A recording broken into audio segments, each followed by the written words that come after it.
اللہ اکبر اللہ اکبر۔ میں جنرلی جب ایئرپورٹس وغیرہ پہ، کیونکہ میرا ٹریول کرنا بہت ہے، میں ایئرپورٹس پہ جاتا ہوں، اب یقین کریے 100 لوگ بیٹھے ہیں تو ان میں سے میرے خیال ہے 98 لوگ اپنے موبائل کو دیکھ رہے ہوں گے۔ بلکہ میں تو کہتا ہوں آج کے دور میں سر اٹھا کے چلنے کی توفیق اس کو ملتی ہے جو اپنے موبائل کو نہ دیکھ رہا ہو۔ یہ اوقات کے ضائع کرنے میں سب سے آگے اس وقت۔ میرے دوستوں، اپنی اوقات ضائع نہ کرو، کیونکہ زندگی ایک مرتبہ ملنی ہے۔ اس کا ہر سیکنڈ یا تو ہم کو کروڑوں کروڑوں کروڑوں سال کی جنت کی طرف لے جا رہا ہے، یا کروڑوں کروڑوں کروڑوں سال کی ناکامی کی طرف لے کے جا رہا ہے۔ اور ان ربک لبالمرصاد، ہاں اللہ رب العزت دیکھ رہے ہیں ایک ایک لمحہ ہمارا۔ اور یہ زندگی اتنی تھوڑی ہے، اتنی تھوڑی ہے، جیسے برف ہے نا، پگھل رہی ہے پگھل رہی ہے، اس نے پگھل جانا ہے، کتنا ہی بڑا بھی برف کا تودا کیوں نہ ہو، یہ پگھل جاتا ہے۔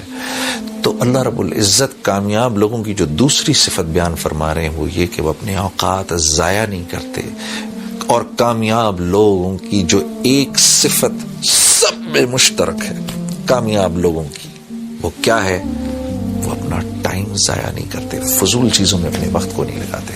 والذین هم للزکاۃ فاعلون، مولانا اشرف علی تھانوی صاحب فرماتے ہیں کہ اس آیت سے مراد یہ ہے کہ یہ لوگ اپنے مال کو خرچ کرتے ہیں، اور جب مال کو خرچ کرتے ہیں تو اس طرح خرچ کرتے ہیں کہ اس سے اپنی ذات کا تزکیہ ہو، اپنی ذات کا تزکیہ کرتے ہیں مال کو خرچ کر کے۔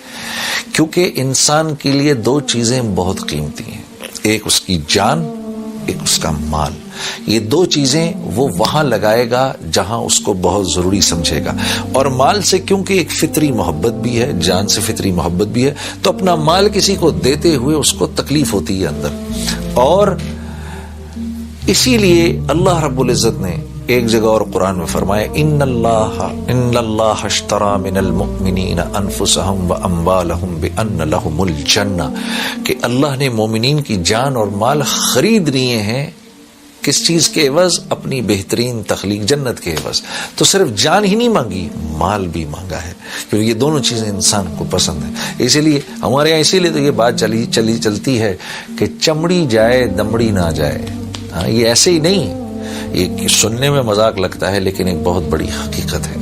تو عزیز دوستو، اللہ نے جو تیسری صفت اپنے کامیاب بندوں کی فرمائی وہ یہ کہ وہ جہاں اپنے مال کو اپنے پر خرچ کرتے ہیں وہاں اوروں پر بھی خرچ کرتے ہیں۔